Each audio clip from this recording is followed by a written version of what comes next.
Hi, I'm Jess, and I'm from MySmallSaltwaterAquarium.com. You may be wondering why my tank is missing some of its water. Well, today's water change day, and I've decided to clean the filter.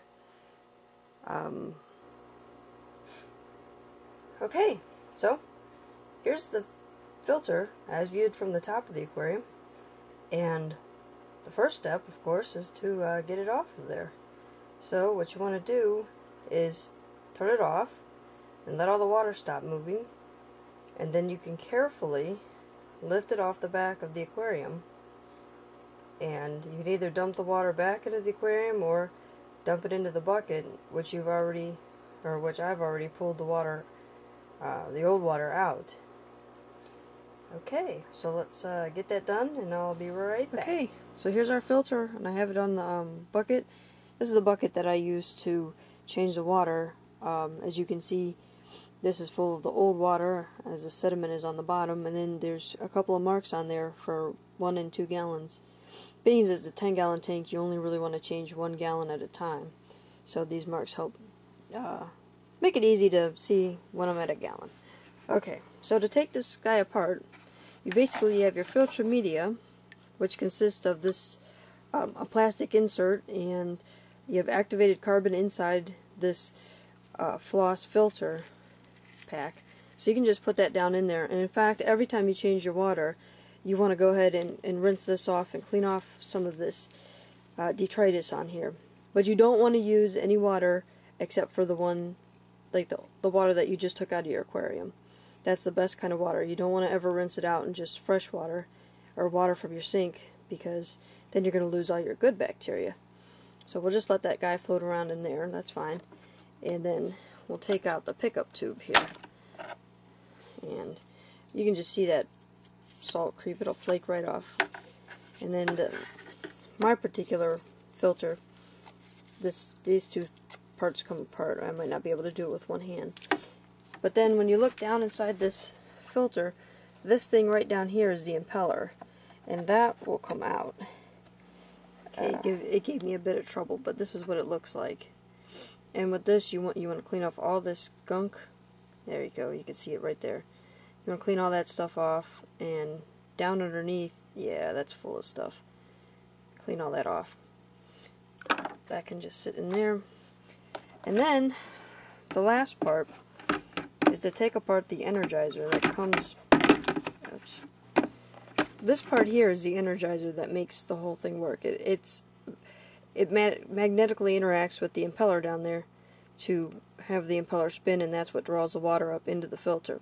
So these generally, this is a Tetra Whisper Jet, and you basically just grab it and twist it, and it comes off. Okay, as you can see, I already twisted it. I needed both hands, so I had to stop the video. But it's got a rubber O-ring that seals the water, so the water doesn't get everywhere. But you just twist it, and it comes out. And then this part you don't want getting in the water at all, because it's electrical.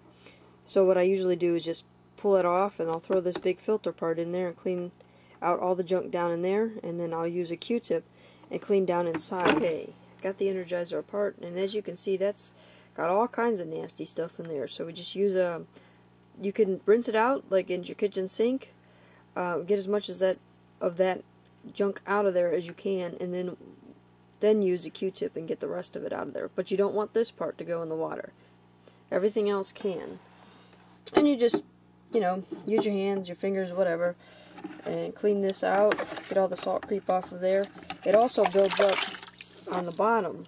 This is the part that hangs and drips into the aquarium, and the salt creep builds up underneath here as well. You can kind of see it's kind of scaly. And then I'll show you in a few minutes how to put it right. So here's our clean filter box. As you can see, there's still a little bit of water down in there, but I got most of that all cleaned up. We've got our energizer, our impeller. This is all nice and clean too. Got all that junk off of there. And I forgot to tell you too, down on this end, it's a place where stuff likes to hide too.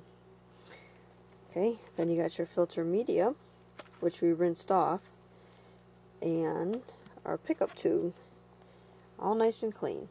Okay, so put this back together and stand this up, this filter box, or I usually hang it on the bucket. That's okay. Anyways, I just want to make sure you see these slots right here. That's where this filter media slides down into. So push that all the way down so it's firmly seated in the bottom. Okay, then here's our energizer. And like I said before, okay, you gotta twist it. So I start off with this one by putting it in at about 90 degrees from where it needs. This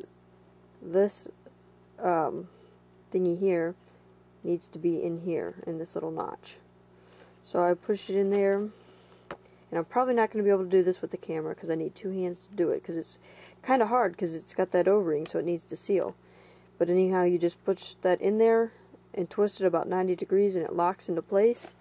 And then after that, you can drop in your impeller with the impeller up and the magnet down right into there, and then your tube,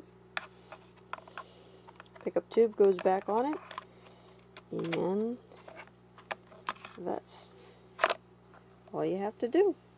And then you just put it right back on the back of your tank, and you'll have to prime it when you go to start it. So you'll want to fill it with water from the aquarium and fill up both sides, the pickup side and the filter side, and then plug it in. And at that point, just monitor it and it should kick on by itself. It should go ahead and, it's not really self-priming, but it will, after you put water in there, it should just pick up and start working again, and hopefully much better now that you cleaned it out. Okay, so thanks for watching, and please visit my website at mysmallsaltwateraquarium.com. Thank you.